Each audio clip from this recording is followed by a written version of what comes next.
নমস্কার প্রিয় বন্ধুরা, আশা করি আমরা সবাই ভালো আছেন। আমরা দেখছেন জয়দীপ এক্সক্লুসিভ ইউটিউব চ্যানেল। তো ইতিমধ্যেই আমরা জানেন যে মাদ্রাসা সার্ভিস কমিশনের গ্রুপ ডি যে পরীক্ষা হয়ে গেছে, রেজাল্ট বেরিয়ে গেছে। তো তার ইন্টারভিউ পরীক্ষা কিন্তু শুরু হবে। তো ইন্টারভিউর জন্য যে সমস্ত জেনারেল নলেজ, কারেন্ট অ্যাফেয়ার্স আমাদের জানতেই হবে। তো সেগুলো টপিক ওয়াইজ কিন্তু আমার চ্যানেলে দেওয়া হয়েছে। এছাড়া ইন্টারভিউতে যে সমস্ত প্রশ্ন ধরে থাকেন সেই সমস্ত টপিক নিয়ে কিন্তু আলোচনা করেছি। এর পাশাপাশি আরও কিছু গুরুত্বপূর্ণ ইম্পর্টেন্ট টপিক, বৃহত্তম জলবিদ্যুৎ কেন্দ্র, বৃহত্তম নদী, দীর্ঘতম নদী, ঠিক আছে, ইত্যাদি প্রশ্ন কিন্তু আমাদের সামনে ধরবে। এছাড়া রয়েছে ভারতের দীর্ঘতম বাঁধ কোনটি, পৃথিবীর দীর্ঘতম হ্রদের নাম কোনটি, ভারতের জীবন রক্ষা বলা কোন পথকে, এই ধরনের টপিক। অর্থাৎ ভারতের আকরিক লোহা কেন্দ্র, একটা লোহখনি অঞ্চলের নাম করো, ভারতের বৃহত্তম লোহখনি অঞ্চলের নাম কি, ঠিক আছে। তো এই ধরনের প্রশ্ন কিন্তু আমাদের ধরবে। তো সেই সমস্ত টপিক কিন্তু আমাদের সামনে পুরোপুরি তুলে ধরছি, যাতে আমাদের 100% ইন্টারভিউতে সফল হওয়া যায়। সেই কারণে, কারণ আপনারা জানেন ইন্টারভিউ কিন্তু হাড্ডাহাড্ডি হবে, সেখানে কেউ কারোর নাম্বার ছাড়বে না। তো চলুন শুরু করি। প্রথমে আসবো আমরা নদ নদী। তো দেখুন, এশিয়ার সবচেয়ে পরিষ্কারতম নদী হলো ভারতের উমনগট। এই নদীটি মেঘালয়ের ছোটো গ্রাম মাও লেননং এশিয়ার সবচেয়ে পরিষ্কার গ্রামের মধ্যে দিয়ে প্রবাহিত হয়েছে। এই নদীর জল এতটাই পরিষ্কার যে তলদেশের নুড়ি পাথরও দেখতে পাওয়া যায়। তাহলে গঙ্গা নদীর উৎপত্তিস্থলের নাম কি? উত্তরাখণ্ড রাজ্যের কুমায়ুন হিমালয়ের গঙ্গোত্রী হিমবাহর গমক তুষার গুহা থেকে। সিন্ধু নদীর উৎপত্তি হচ্ছে কোন হিমবাহ থেকে? সঙ্গী খাবাব হিমবাহ। সিন্ধু, সঙ্গী খাবাব, ব্রহ্মপুত্র, চিমাংতু, ঠিক আছে। আমরা 4 নম্বর প্রশ্ন, নর্মদা নদীর উৎপত্তি কোন শৃঙ্গ থেকে? উত্তর হবে মহাকাল পর্বতের সর্বশৃঙ্গ অমরকণ্টক থেকে, ঠিক আছে। তারপর চলে যাবো আমরা 6 দেখ কোন নদীর মোহনায় কোনো বদ্বীপ নেই? উত্তর হবে নর্মদা নদী। তারপর 8 দেখ চলে যাবো আমরা, দক্ষিণের কাশী বলা হয় কাকে? মাদুরাইকে, ঠিক আছে। তো এই ধরনের দু ধরনের প্রশ্ন আমাদের পড়বে নদী থেকে, বৃহত্তম, ক্ষুদ্রতম, ঠিক আছে। তো তারপর দেখুন, ভারতের কর্কটক্রান্তি রেখাকে দুবার ছেদ করেছে কোন নদী? উত্তর হবে মাহি নদী। ভারতের একটি অন্তর্বাহী নদীর নাম কি? লুনি নদী, ঠিক আছে। আহমেদাবাদ শহরটি কোন নদীর তীরে অবস্থিত? সবরমতী নদীর তীরে। তারপরে দেখো, সবরমতী নদী কোন পর্বত থেকে উৎপত্তি লাভ করেছে? আরাবল্লী পর্বত থেকে, ঠিক এইভাবে আমাদের কিন্তু পরপর প্রশ্ন আসবে। তো 18 দাগে দেখবো আমরা, বুড়িগঙ্গা বা বিদ্যুগঙ্গা নামে পরিচিত কোন নদী? অথবা গোদাবরী নদী। তারপর চলুন, গোদাবরী নদীর দৈর্ঘ্য কত? 1465 কিমি। আচ্ছা, তারপরে দেখুন 22 দাগ চলে যাবো আমরা, দক্ষিণ ভারতে গঙ্গা কাকে বলা হয়? গোদাবরী নদীকে। পুরো টপিকটা আমাদের সামনে তুলে ধরছি, যেগুলো ইম্পর্টেন্ট সেগুলো আমি শুধু মুখে বলছি, আমরা কিন্তু চাইলে সবগুলো করতে পারেন, ঠিক আছে।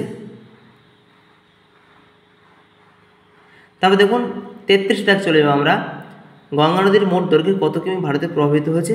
2071 কিমি।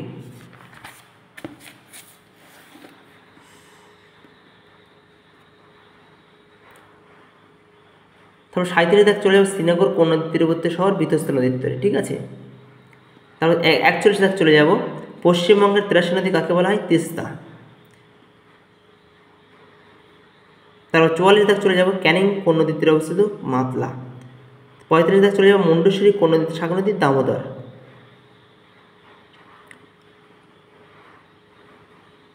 ঠিক তেমনভাবে 49 দাগ চলে যাব আমরা, কোন নদী দুটির মিলিত প্রবাহ রূপনারায়ণ নামে পরিচিত? উত্তর হবে তারকেশ্বর আর শিলাবতী। তারপর চলে যাব আমরা হ্রদে। পৃথিবীর দীর্ঘতম হ্রদের নাম কি? আফ্রিকার ট্যাঙ্গানিকা। পৃথিবীর গভীরতম হ্রদের নাম কি? বৈকাল হ্রদ। তারপর 3 দাগ চলে যাব, পৃথিবীর সর্বোচ্চ হ্রদের নাম কি? টিটিকাকা হ্রদ। পৃথিবীর নিম্নতম হ্রদের নাম কি? মরু সাগর। পৃথিবীর বৃহত্তম লবণাক্ত জলের হ্রদের নাম কি? কাস্পিয়ান সাগর। ভারতের উচ্চতম হ্রদের নাম কি? বুর্দমাং লেক। তারপর দেখুন 9 দাগ চলে যাব আমরা, ভারতের বৃহত্তম লবণাক্ত জলের উপহ্রদের নাম কি? ওড়িশার চিল্কা হ্রদ। আচ্ছা, তারপরে চলে যাবো আমরা আরও কিছু ইম্পর্টেন্ট প্রশ্ন, সবগুলো আমি পড়ছি না। তারপর দেখুন, পশ্চিমবঙ্গের কোন নদীতে সবচেয়ে বেশি অশ্বক্ষ আকৃতির হ্রদ দেখা যায়? ভাগীরথী নদীতে। তারপর 17 দাগ দেখুন, তালকতার অর্থ কি? হ্রদ। তারপর দেখুন 21 দাগ, কোন দেশকে হাজার হ্রদের দেশ বলা হয়? ফিনল্যান্ডকে। এবার আমরা চলে যাব বাঁধের মধ্যে আমাদের যেগুলি প্রশ্ন করতে হবে সেটা হচ্ছে, ভারতের দীর্ঘতম নদীবাঁধ কোনটি? হীরাকুদ বাঁধ। মহানদীর উপর ওড়িশা। 1947 সালে এই বাঁধটি নির্মাণ কাজ শুরু হয় এবং 1957 সালে সকলের জন্য খুলে দেওয়া হয়। তারপর দেখুন 2 দাগ, ভারতের উচ্চতম বাঁধ কোনটি? ভাগড়া নাঙ্গাল বাঁধ। তারপর দেখুন ভারতের সবচেয়ে উচ্চতার অবস্থিত নদীবাঁধ কোনটি? তেহরি বাঁধ। ভারতের বৃহত্তম বাঁধ কোনটি? উত্তরে ফারাক্কা বাঁধ। তো ফারাক্কা বাঁধের দৈর্ঘ্য ও প্রস্থ সব দেওয়া রয়েছে, এটা আমরা দেখে নেবেন।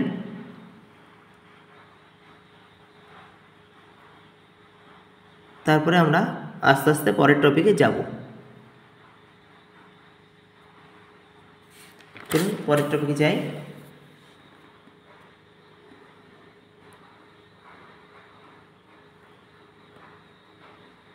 আঠেরো দাগ চলে যাবো আমরা। 18 দাগ, পশ্চিমবঙ্গের দীর্ঘতম নদীবাঁধ কোনটি? মুকুটমণিপুর। পাঞ্চেত বাঁধ কোন নদীতে গড়ে উঠেছে? দামোদর বাঁধ। 20 দাগের প্রশ্ন। ঠিক, এবার চলে যাবো আমরা পরিবহন ব্যবস্থা।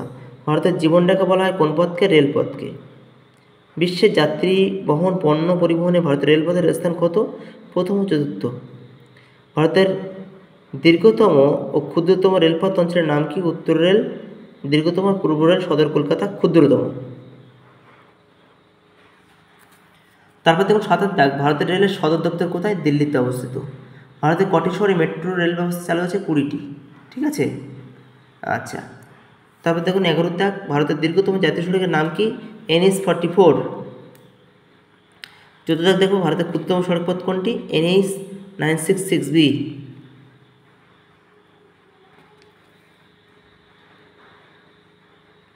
তারপর চলে যাবো পরের পেজে। পরের পেজে প্রশ্নগুলো আমরা একটু দেখে নেন।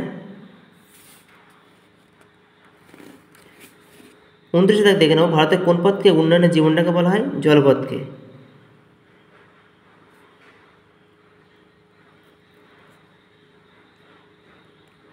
তারপর 34 দাগ দেখে নেব আমরা, পশ্চিমবঙ্গের একটি কৃত্রিম বন্দরের নাম হচ্ছে হলদিয়া বন্দর। তারপর দেখুন 35 দাগ, ভারতের গভীরতম কৃত্রিম বন্দর কোনটি? ওড়িশার পারাদ্বীপ বন্দর। 37 দাগ দেখে নেব, আরব সাগর রানী বলা হয় কোন বন্দরকে? কোচিন বন্দরকে। ভারতের একটি শুল্ক মুক্ত বন্দরের নাম কি? কান্ডালা, গুজরাটে অবস্থিত। ভারতের বিমানপথের সূচনা কত সালে? 1911 সালে। ভারতের বৃহত্তম ব্যস্ততম বিমানবন্দর কোনটি? ইন্দিরা গান্ধী আন্তর্জাতিক বিমানবন্দর বা পালাম বিমানবন্দর দিল্লিতে অবস্থিত। কলকাতায় অবস্থিত বিমানবন্দরের নাম কি? নেতাজি সুভাষ আন্তর্জাতিক বিমানবন্দর।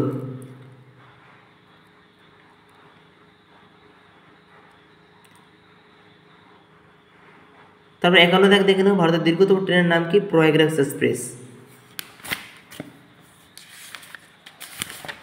তারপর চলে যাব আমরা নেক্সট টপিকে। নেক্সট টপিক হচ্ছে শিল্প। ভারতের প্রথম লোহ কারখানাটি গড়ে ওঠে কোথায়?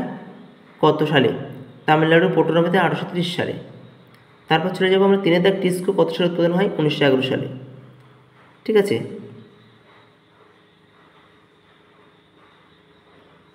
তারপর দেখুন 9 দাগ, কোন পঞ্চবার্ষিক পরিকল্পনাকালে নতুন শিল্পনীতি প্রথম ঘোষণা করে?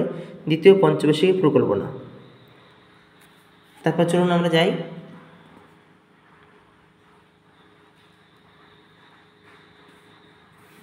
18 দাগের, বিল্লাপুর কি জন্য স্থানীয়? পশ্চিমবঙ্গের বৃহত্তম পাটকল। তার 22 দাগ চলে যাবো আমরা, পশ্চিমবঙ্গের রেল ইঞ্জিন নির্মাণ কারখানাটির নাম কি? Chittaranjan locomotive workers. তারপর 24 দাগ চলে যাবে, প্রাচ্যের শেফিল্ড শহরটি কোন নদীতে অবস্থিত? হুগলি নদীর তীরে অবস্থিত। তার 25 দাগ চলে যাবো আমরা, কুটির শিল্পের জন্য ভারতের গ্লাসগো বলা হয় কোন শহরকে? হাওড়াকে। আচ্ছা, তারপর চলুন আমরা চলে যাব আরও কিছু গুরুত্বপূর্ণ প্রশ্ন। ভারতের তথ্য প্রযুক্তির প্রবেশদ্বার বলা হয় কোন শহরকে? কলকাতাকে।